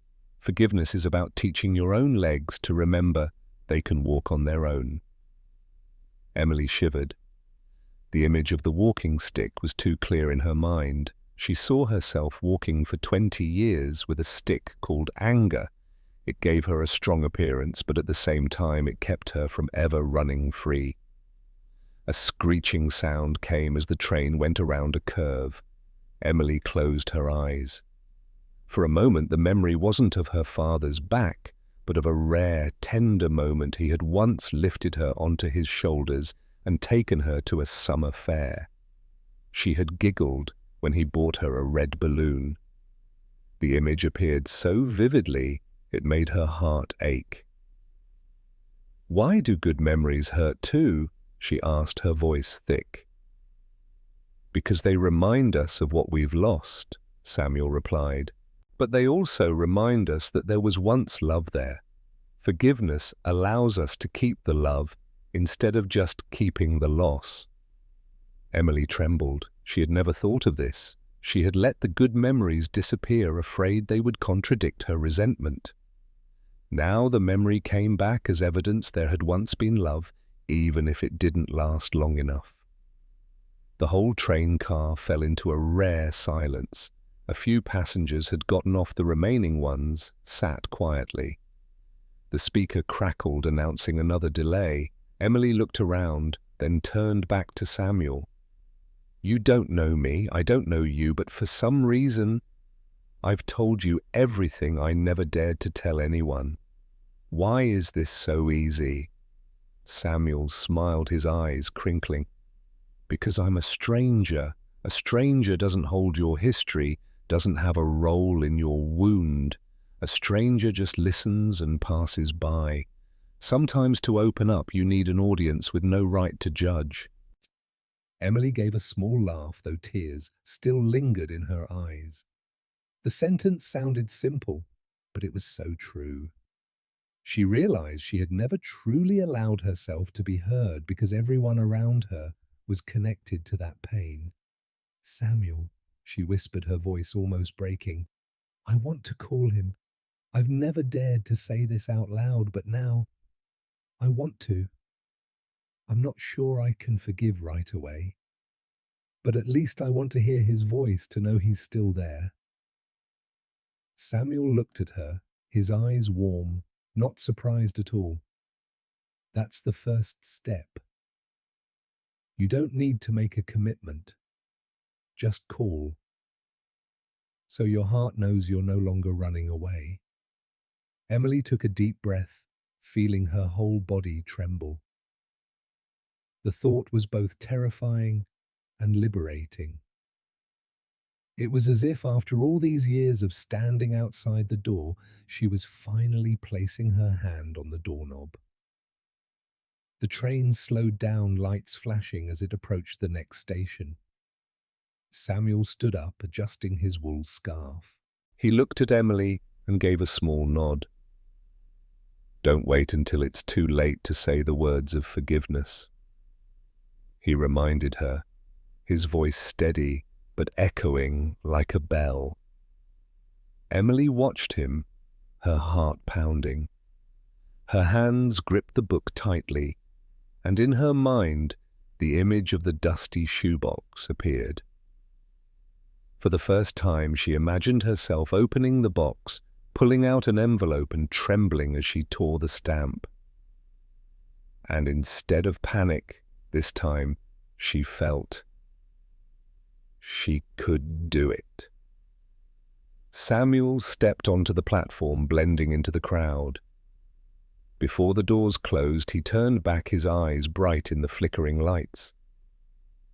He didn't say anything more, just gave a slow, deliberate nod, like a period at the end of a sentence. The doors closed. The train continued its journey. Emily sat still, clutching the book to her chest. Inside, she knew a truth had emerged. She no longer wanted to let the past control her. She hadn't forgiven yet. But she had chosen to begin. The sound of the steel wheels returned, but the sound was different. It was no longer a compressed heartbeat, but more like a drum beat, beginning a journey. Emily looked around the emptier car, took a deep breath and whispered to herself, "I'll call, I don't know when, but I will call."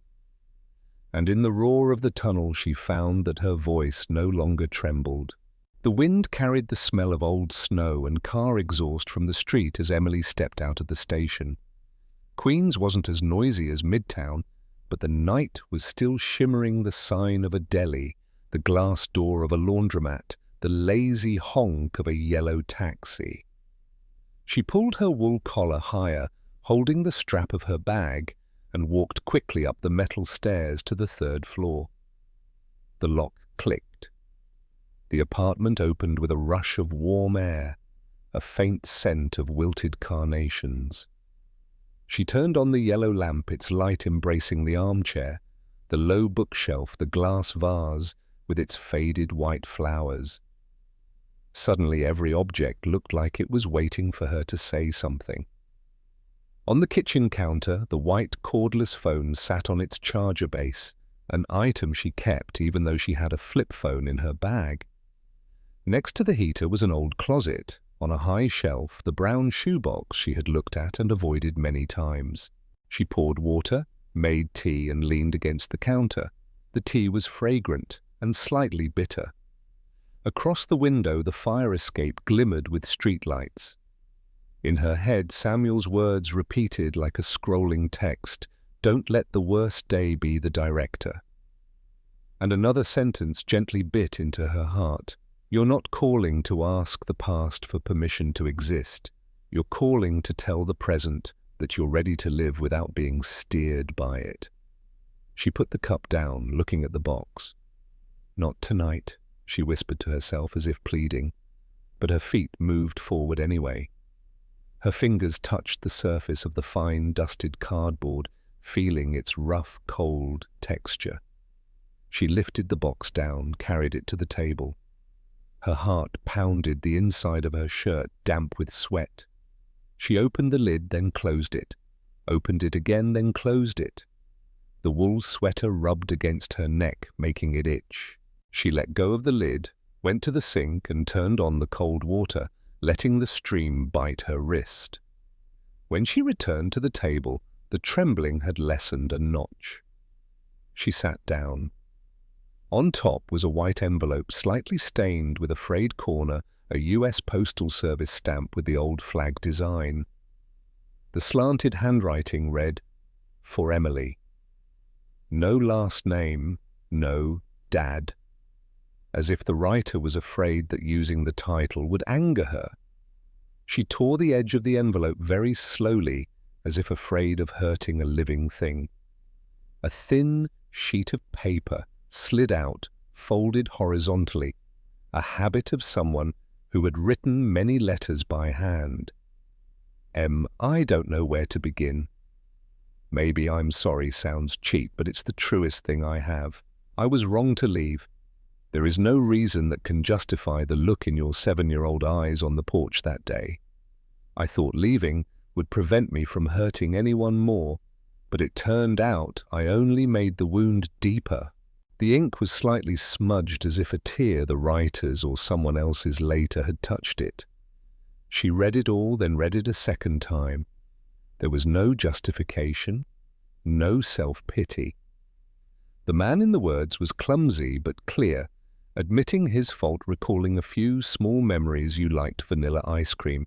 You hated chemistry class, asking if she was okay, and leaving a phone number at the bottom of the page. Emily folded the letter, put it back in the envelope, and took out the second one, then the third. There was one for every year: 1986, 1988, in 91. Some were marked "Return to Sender" in bold red. Some must have reached the right address, but sat untouched in her box. A letter from 1998 said he had moved back to New Jersey, working at a car repair garage. A letter from 2002 talked about him quitting drinking and attending AA meetings in a church basement. The most recent letter was 4 years old, with the same number. She stopped when the ceiling light flickered. Time had passed without her notice. Her eyes were burning. The bridge of her nose was hot. On the table was still the card Samuel had left for her. "I am not the worst day of my life." She touched the letters, feeling the paper breathe. She spread the envelopes in front of her, like a map. Inside her head, 2 voices took turns. "Don't call. He'll just mess you up again. Call. You can't let the past steer you forever." She took a pen, opened her notebook, and drew a vertical line to divide 2 columns. In the left column she wrote, "Reasons not to call: fear of rejection, fear of hearing excuses, fear of betraying her mother, fear of opening Pandora's box." In the right column, reasons to call: to speak the sentence she had carried for 20 years, to reclaim her own voice, to get a good night's sleep, to know that even if she was disappointed, she had tried. Looking at the 2 columns, she was surprised to see that neither one defeated the other. She would have to choose, not out of certainty, but out of a desire to move forward. She went to the bathroom, looked at herself in the mirror. "I'm going to call," she said, her voice soft but clear. Not to ask the past for permission, to put the latch back in its place. She placed the cordless phone on the kitchen counter, looking at it like a small, unpredictable animal.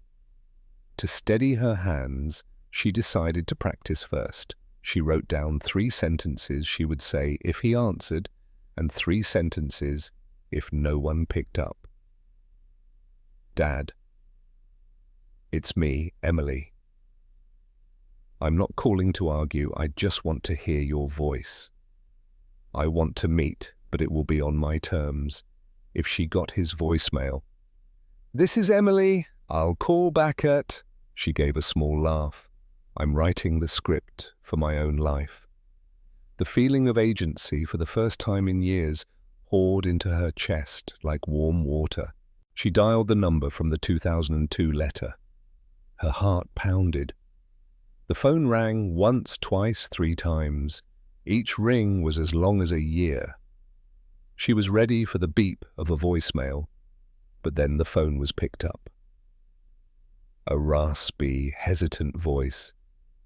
"Hello?" No name, No title. Just a tone that carried the wind that had passed through the frame of an old throat.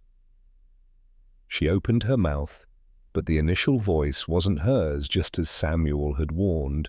It was broken and higher than usual. "Dad, can you hear me? It's Emily." A moment of silence on the other end, then a breath like someone just surfaced from water. The man's voice trembled, containing something that was spilling out. Emily, is that really you? I'm sorry. I'm here." She leaned against the kitchen cabinet to keep from falling. All the words she had prepared vanished. Only her breath remained. She had to find 2 words to stand on the present. "I'm not calling to argue," she said, slowing down. I just want to hear your voice, and for you to hear mine. Thank you, he whispered. I thought I didn't deserve to hear it. She closed her eyes, a tear falling from the corner, rolling down her cheek. No justification, she reminded herself. She kept the narrative on track.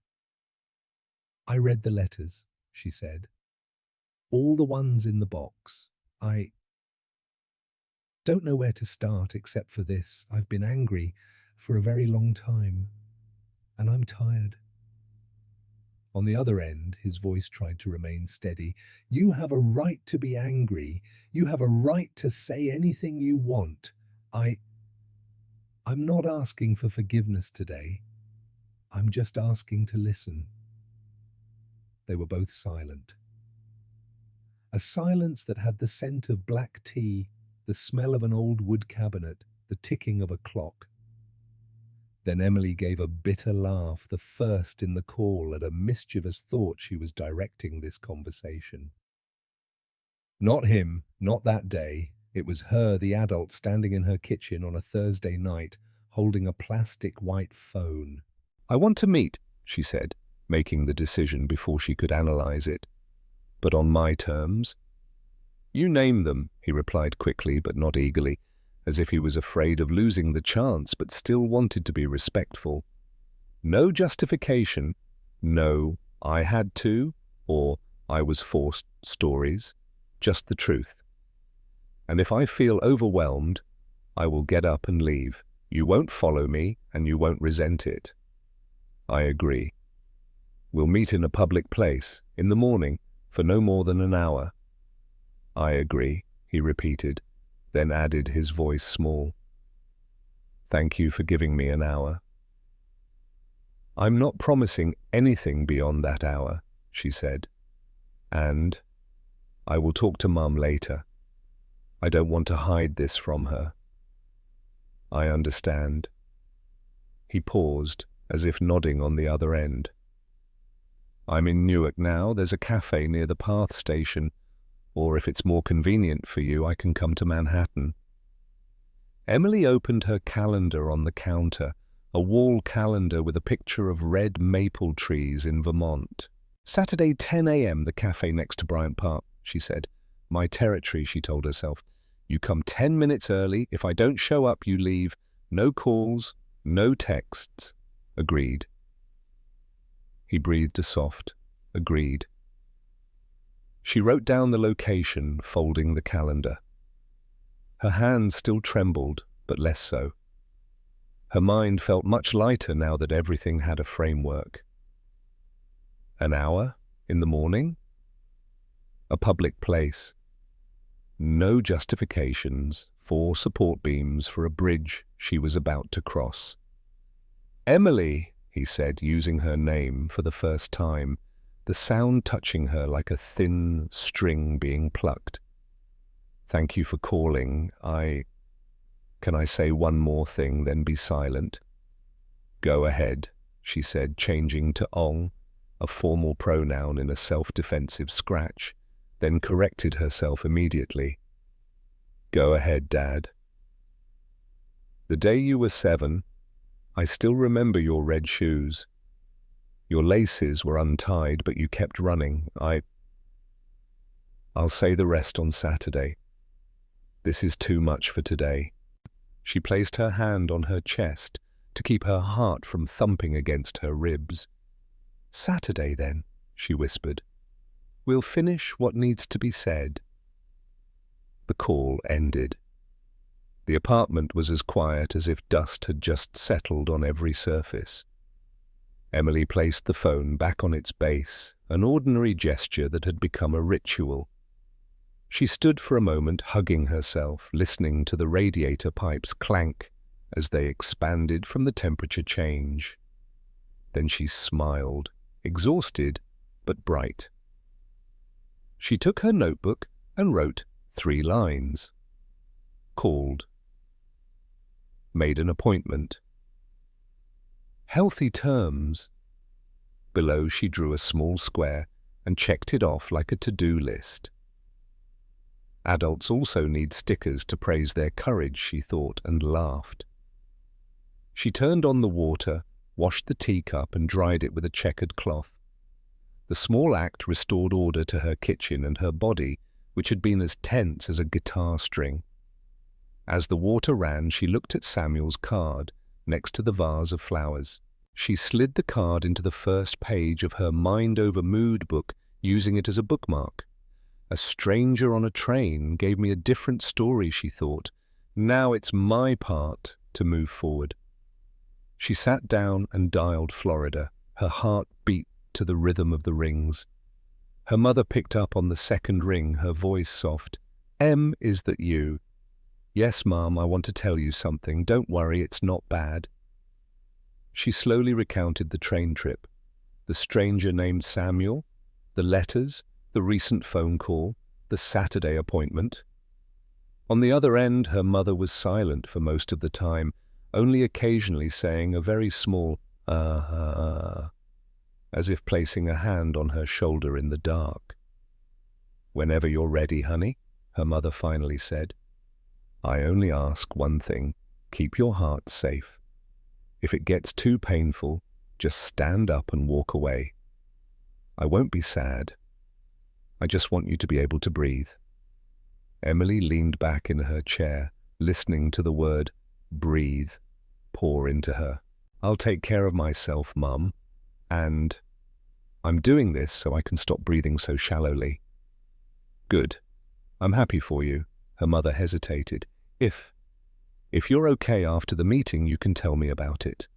And if not, we'll talk about something else. I have some new pumpkin pie recipes from the church.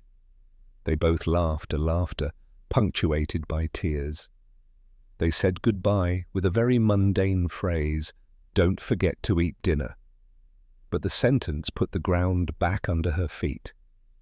That night, Emily turned off the TV, the kitchen light, and even the hallway light things she usually left on because she was afraid the apartment's darkness would turn on all her thoughts.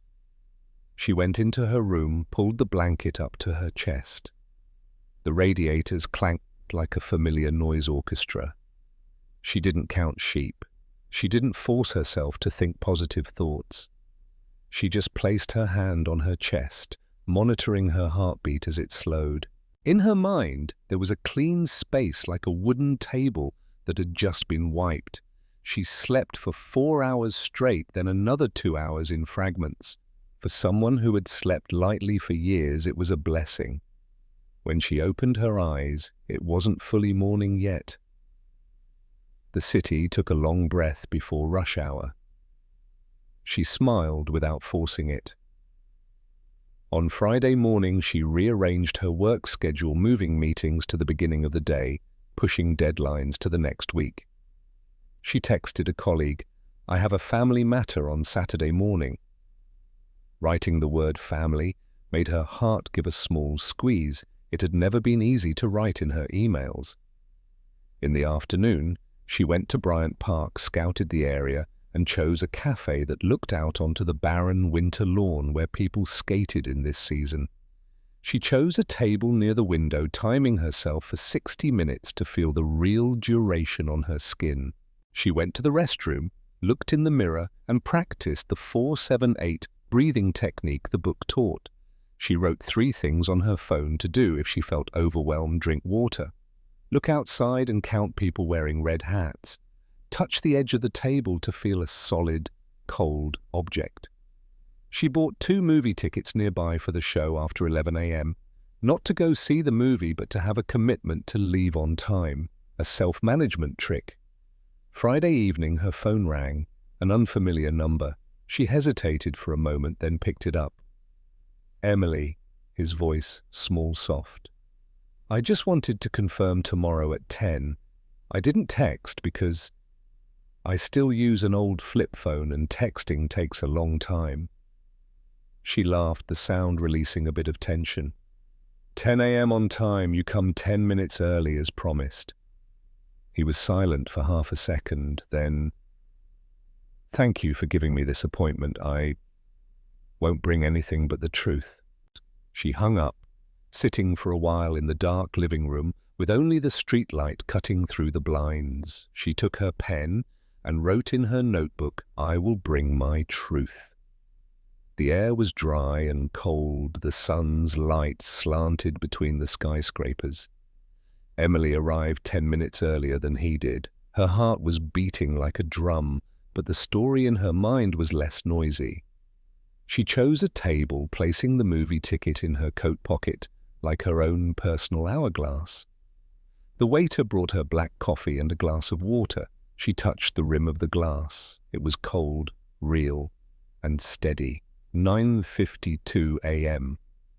The cafe door opened, and a gust of wind blew in. A man walked in thin, his shoulders slightly hunched forward, his hands empty, his head bowed a little from the light. His grey hair had streaks of yellow in it. He wore a navy coat and his brown shoes had been resoled a few times. He stopped at the door as if waiting for permission.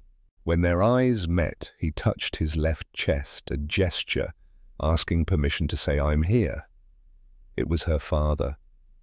He approached, stopping about an arm's length from the table, not rushing to sit down. Hello? Emily? He said, his voice low and hoarse. No hug, no forced familiarity. Just a greeting placed on the edge of the table like a cup of tea. Hello, Dad, she replied, surprised that the word came out more easily than she expected. She gestured to the chair across from her. Sit, we have an hour. The waiter brought another cup. He fumbled a little, muttering a quiet thank you. He didn't look around.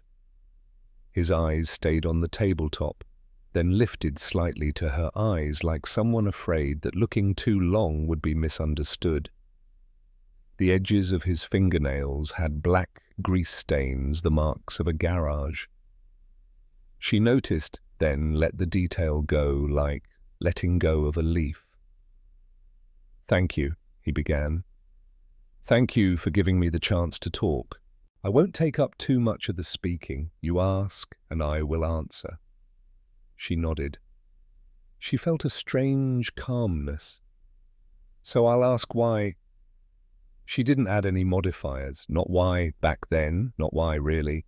Just one word like placing a scalpel on the right line. He inhaled. I was a coward, he said without sugarcoating it. I chose the easiest way for me and the worst for you. I thought leaving would stop me from hurting you with my anger and my drinking. In reality, I just transferred the pain from one form to another, a form you had to carry much longer. I'm not asking you to forgive that decision. I just want to name it correctly. The answer wasn't redemptive and it wasn't gilded. It made the room feel straighter. Emily heard her own breathing even out. Did you ever come back to the house? She asked. Yes, he said, blinking quickly. Twice. Once in 1988, once in 1991. I stood at the corner of the street, watching the window lights turn on and off. I didn't dare to knock.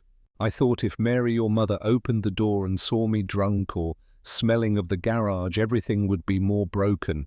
I chose to write letters. I chose the cowardly way. She shifted her water glass. I read them, she said. One was returned. I know, he replied. I keep all the envelopes with the red stamp in my drawer, not to blame, but to remember that I made you bear the weight of my decision too early. A minute passed like a colourless thread.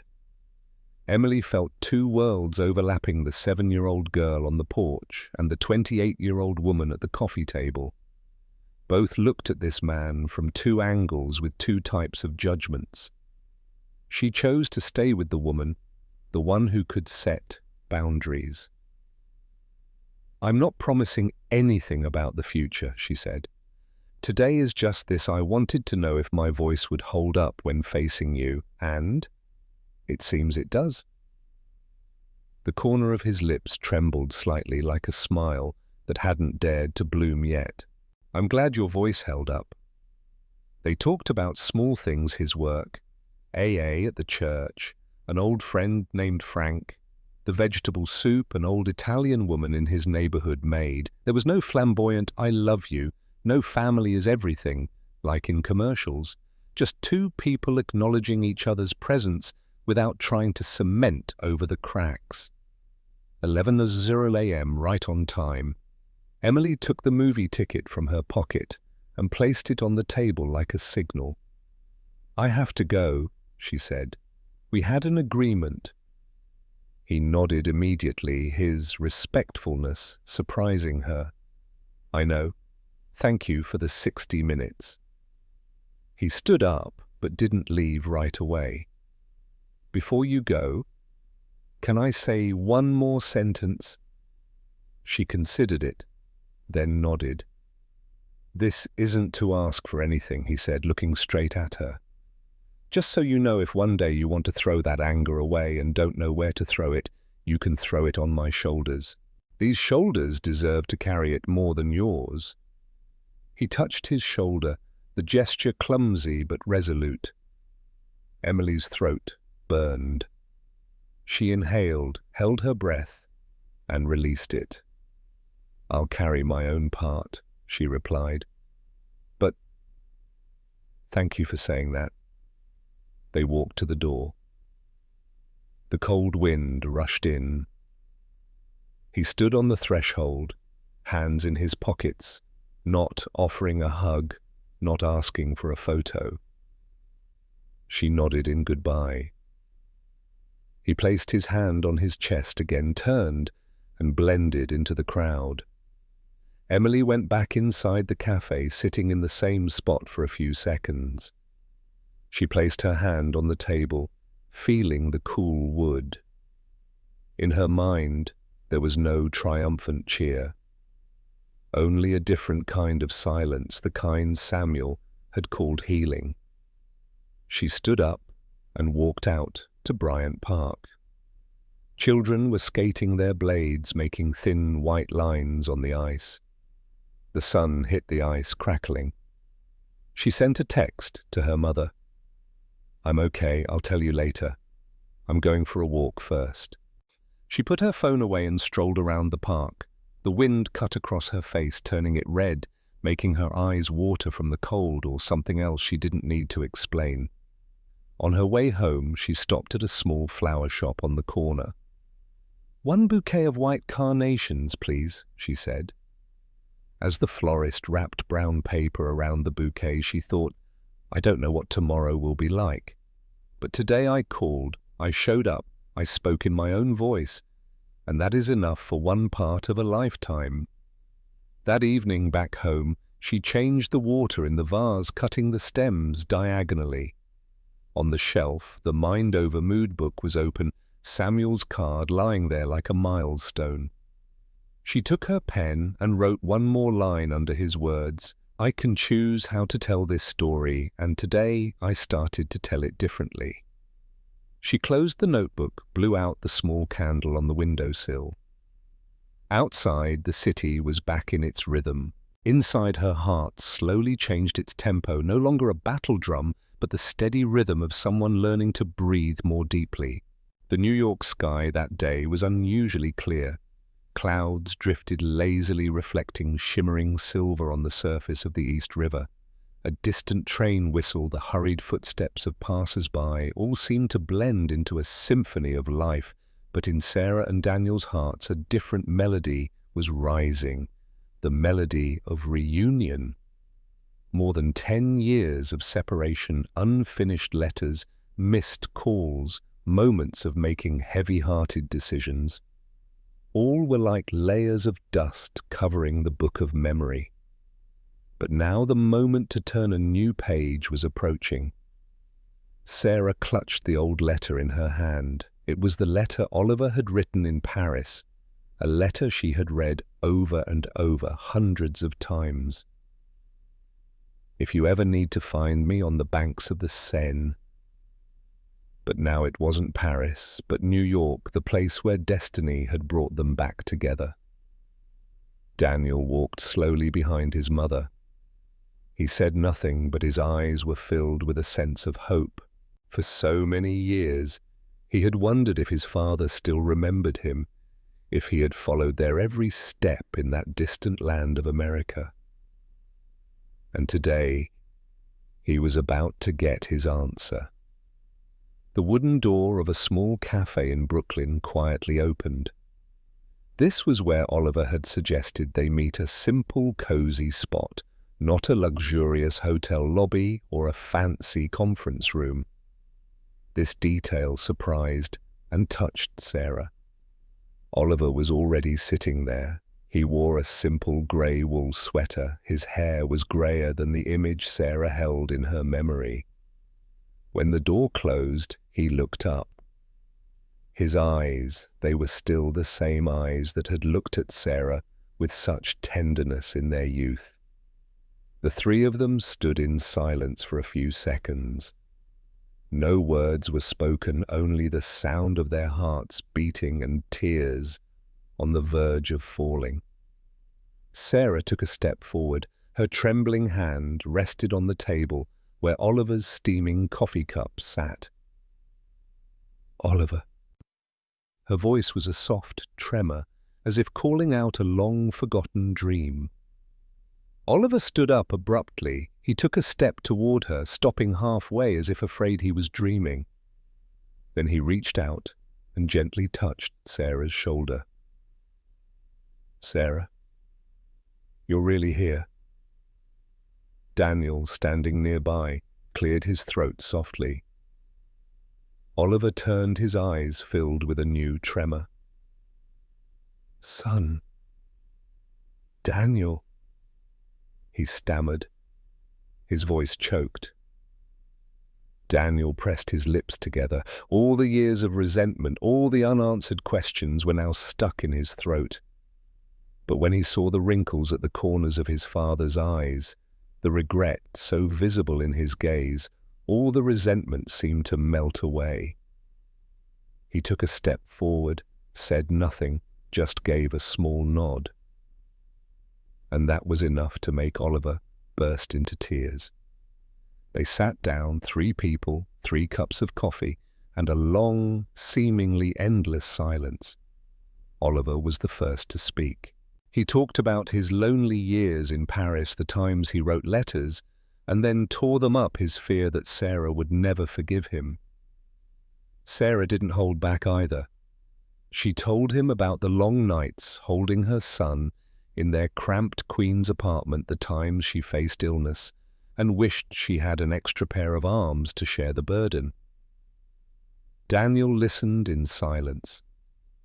He had never imagined that one day he would hear his parents speak about their past with such sincerity, and in him a sense of relief took hold. "I used to hate you, Oliver," Sarah said, her eyes welling up. "But seeing you here, I understand. Some things are beyond right and wrong. They're family." Oliver took her hand, the first time in so many years. "I don't deserve it. But if you allow me, I want to try again." Daniel looked at his parents. He laughed a rare laugh. "Maybe I also need a chance to have a real father." From that moment on, the past didn't disappear, but it was set down. They began a journey of rebirth, not just for Oliver, but for all three of them. Oliver proactively moved into a small apartment near where Sarah and Daniel lived. He joined their family afternoons, going to the market together, cooking together, and talking about the days that had passed. Sarah realized that despite the marks of age on his face, Oliver still kept his habits of meticulous note-taking, reading in the morning, and writing in a journal every night. She saw in him a calm demeanor that they hadn't had the chance to reach in the past. Daniel, from a place of distance, slowly opened up.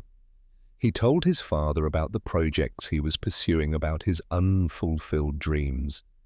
Oliver listened, absorbing every word, and then offered gentle suggestions, not imposing, just wanting to be a companion.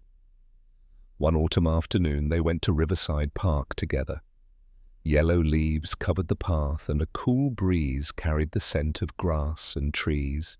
Sarah sat on a park bench watching the father and son play basketball on a small court nearby. Daniel laughed when Oliver missed a shot. "You're getting old, Dad," he teased. Oliver also laughed out of breath. Old, but not ready to give up yet. Sarah watched the scene, her heart feeling warm. The burden of so many years now dissolved in a simple moment.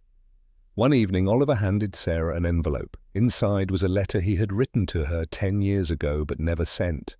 The letter spoke of his regret, his longing to return, and his unending love. Sarah read it, tears falling. But when she folded it, she smiled. "I don't need this letter to believe you anymore. I have you right here." Oliver squeezed her hand, and in that moment they both understood they had been reborn, not through a miracle, but through the courage to confront and to forgive. Winter arrived.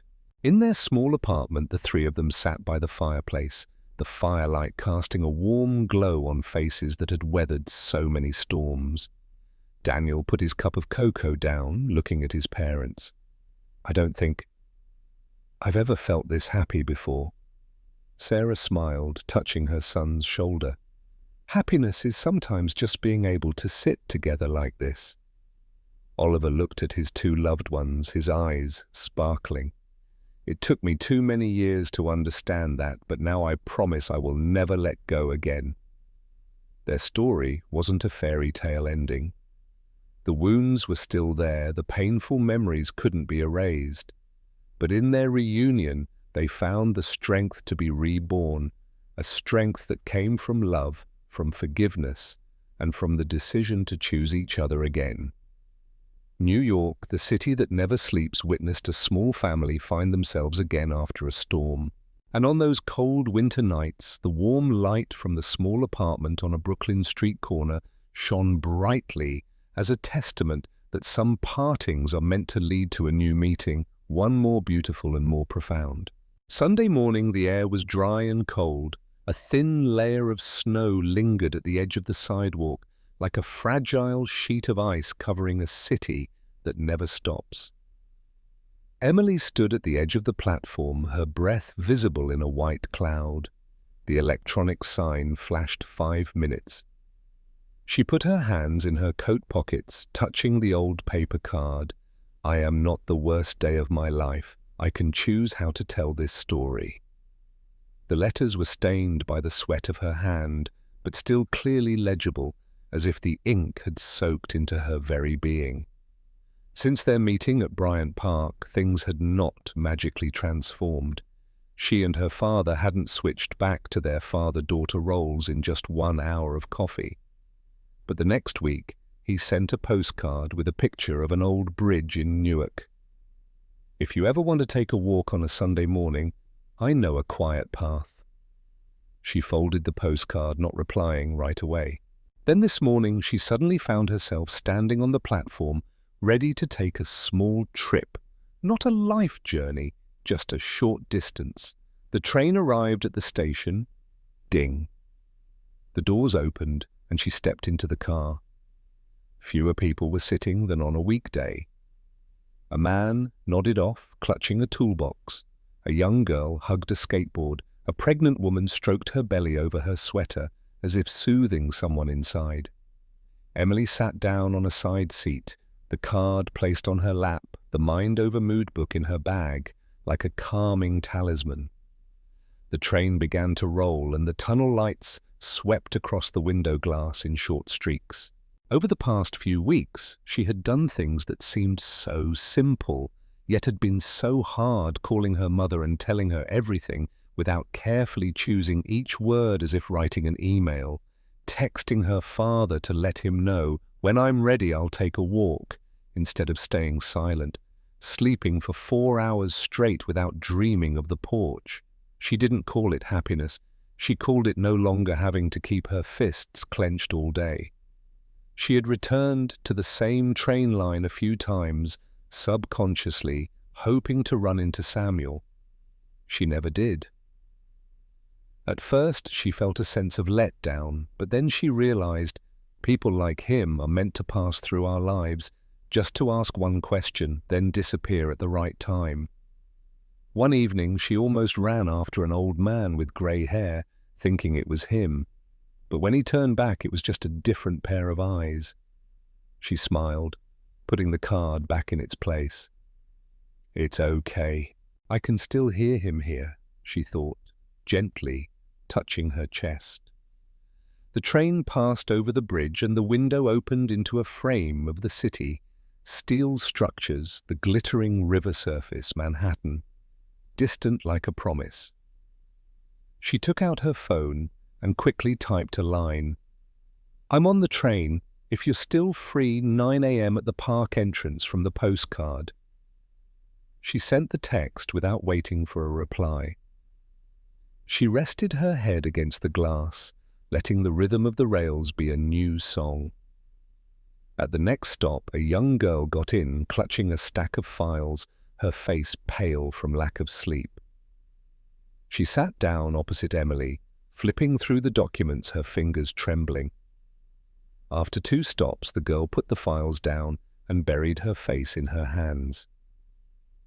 There were no tears, just a posture of someone whose battery had run out.